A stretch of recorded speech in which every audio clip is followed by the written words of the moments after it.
ডিসিদের আমি কালকেও বলেছি, আমরা ছিলেন মানে এখন ডিসিদের প্রশাসক না বলে আমরা বলছি সেবক। আসলে প্রশাসন তো আপনার এটা একটা ইসের ব্যাপার, ভীতিকর ব্যাপার। সেবক ডিসিরা হলো পাবলিক সার্ভেন্ট, সার্ভেন্ট তো বলা যাবে না, সেবক বলতে হবে।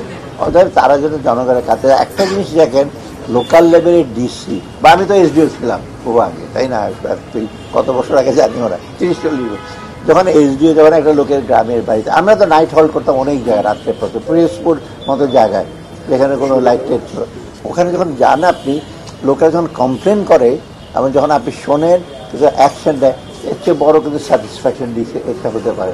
আমি ডিসিদের কালকে বলি, আপনি যখন একটা লোকের কমপ্লেন শুনবেন এবং যদি কিছুটা অ্যাকশন নেয়, তো ওই লোককে তো আপনার কাছে চিরকৃতজ্ঞ থাকবে, আপনাকে মনেই রাখবে।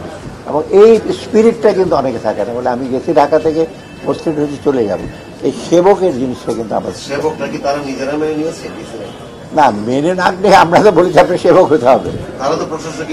না না, প্রশাসক আমার সেটা অ্যাডমিনিস্ট্রেটিভ টার্ম হচ্ছে অ্যাডমিনিস্ট্রেশন, শাসন, কিন্তু ওই শাসন আর দেশ শাসন তো একটা না, ওগুলো নিয়ে স্পেসিফিক করে। তবে এনারা যেটা বলছে মোটামুটি সংস্কারের ভেতরে আসবে। এখন আমরা রাজনৈতিক এগুলি নিয়েও তো আলাপ করে নেই, অর্থনৈতিক জিনিসগুলো এগুলি যারা বলেছেন, অর্থনৈতিক ইস্যু তো আসলে কোনো সংস্কার কমিশন, এটা তো আমরা বাংলাদেশ ব্যাংক এনবিআর করছি। এইগুলো মোটামুটি একটা জিনিস কিন্তু আপনার দৃশ্যতেও মনে হয় না অনেক কিছু যে হচ্ছে, কারণ আমি বলি বাইরে যখন আমি যাই, বাংলাদেশের ইমেজ কিন্তু বাইরে অনেক বেটার, বরং আমরা বাঙালিরা চেষ্টা করি ইমেজটাকে।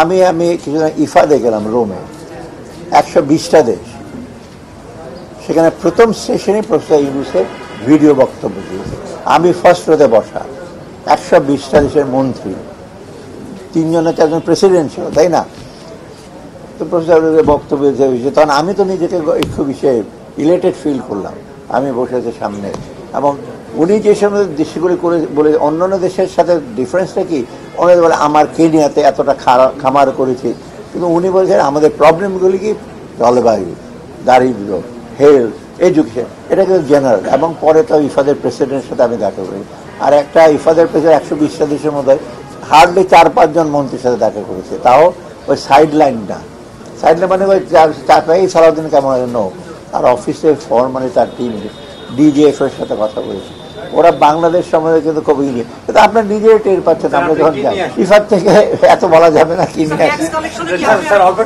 না না, ইফাদে আমরা বলছি ইফাদে একটা বড় রোল আছে, বিশেষ করে এগ্রিকালচার, এফএও আর ইফাদের কিন্তু বাংলাদেশের এগ্রিকালচার ট্রান্সফরমেশন তাদের বিরাট রোল। এটা তো ব্যাকগ্রাউন্ডে ওরা এই কাজগুলিতে যে আমাদের সবচেয়ে বেশি উন্নতি হয়েছে কিন্তু because of agriculture scientist, live stock, fishers, ওদের জন্য। ওরা নাহলে যে 17 কোটি লোকের জন্য খাওয়াতে পারতাম না।